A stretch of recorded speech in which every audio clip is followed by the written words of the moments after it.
How are you doing? I'm doing well. Sad to talk to you, really. Unfortunately, didn't want to talk to you this soon. I know, neither did I. I didn't want to. I would love. I'm gonna enjoy this conversation, but I'm not happy. I'm talking to you right now. Yeah, yeah. Well, Jay, what happened? What led to this eviction? That's a great question. I have no idea why I was a target this week. I get maybe it's because I was playing a little bit of a bigger game, um, but I was shocked that Marty decided to throw hands so early. But I always said I'd either be the first three out or I'd win the game. And they got me, gal. You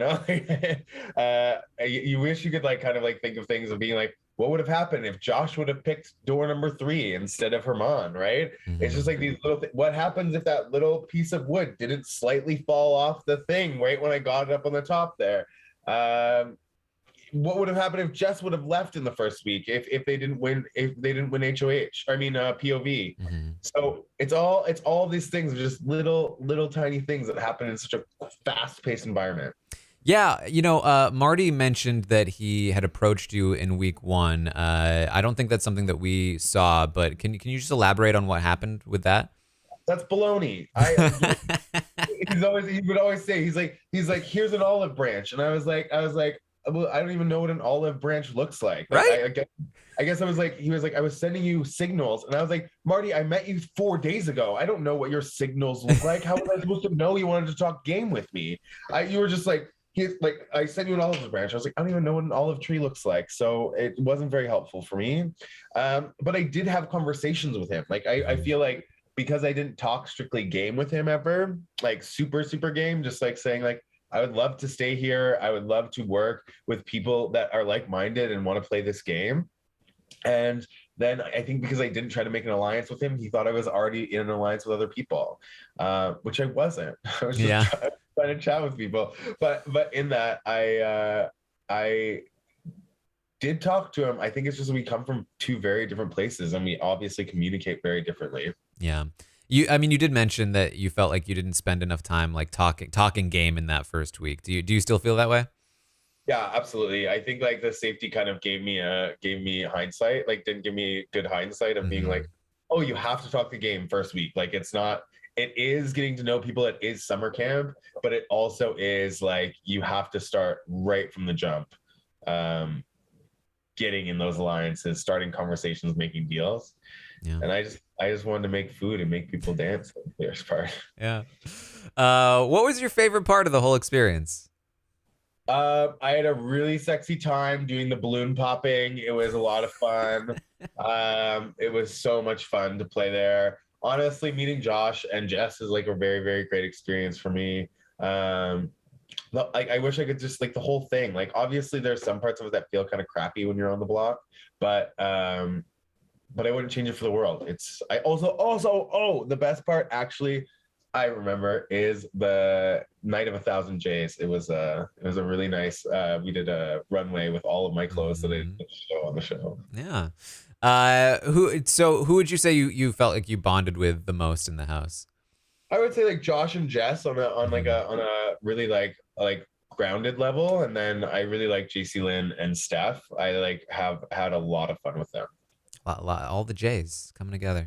All the J's. I'm actually only friends with people that have the letter J in their name. Yeah. Who do you feel like you bonded with the least in the house? Who are you the least connected with? I think at the start I thought I was bonding with Kyle, but then I started getting this bad feeling, and like Hmm. he was playing a game, and I should have seen that. But I think the person that I had the worst time getting along with was Kevin, because Hmm. I just could never read him, and I haven't watched the episodes yet, but I bet you any money that kid's a snake.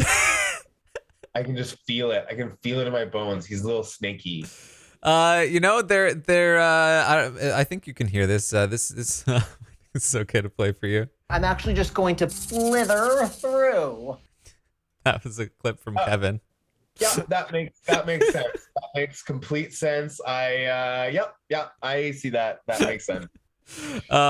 So so who do you think is playing the best game in the house? I think Herman's in a really, really good space to go really, really far. Same with T. I think both of them are playing just hard enough that they are seen that they're playing a game, but not hard enough that these big players are going to get out before them. So I think they're both in a very good position to win this game. Yeah, if you had to pick a winner, who do you think is who's going to take the win? I want it to be Josh, but I think it could be Herman. All right. If you had stayed in the game, who would you have targeted? Freaking Marty.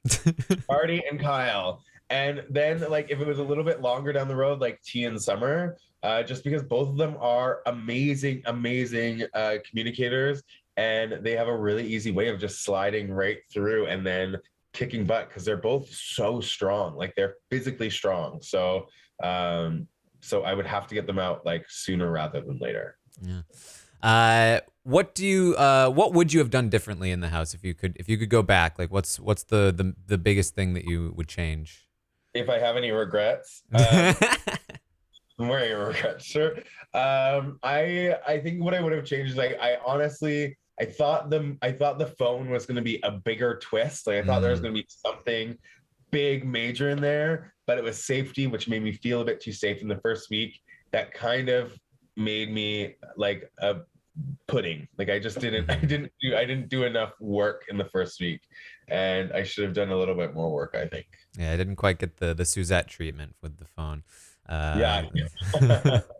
So, what did it mean for you to be able to represent like yourself and your culture and speak on things that were important to you, like with this platform? Because that is something that I think really resonated with a lot of people. Yeah, like I work in equity, diversity, and inclusion and in theater. And when I was growing up, I never really saw anybody that looked like me on TV or on stage. And to be able to represent that with Big Brother and on such an awesome platform is really important to me. I think just visibility is one of the most important things that we can do, and continuing to allow people to not just come into entry-level positions into places, but working there, but making sure that people are seen in higher position. Make sure that the people that are casting and doing all these other types of things look like the people that you're casting, look like the people you're hiring. I think that's one of the most important things to do for Canada and for the world. Oh, yeah, and it was awesome to see you on the show. Again, I'm glad you left so early, but I'm glad we got you. Yeah, I know. So now we just have to do an all-stars, Yeah, make it happen. Second chances. I don't know if you can call me an all-star yet, but I mean, Ika came back and she left third, right? Exactly. Yeah. We'll make it happen. Oh. All right. Thank you so much, Jay. Thanks, Fred. Nice chatting with you.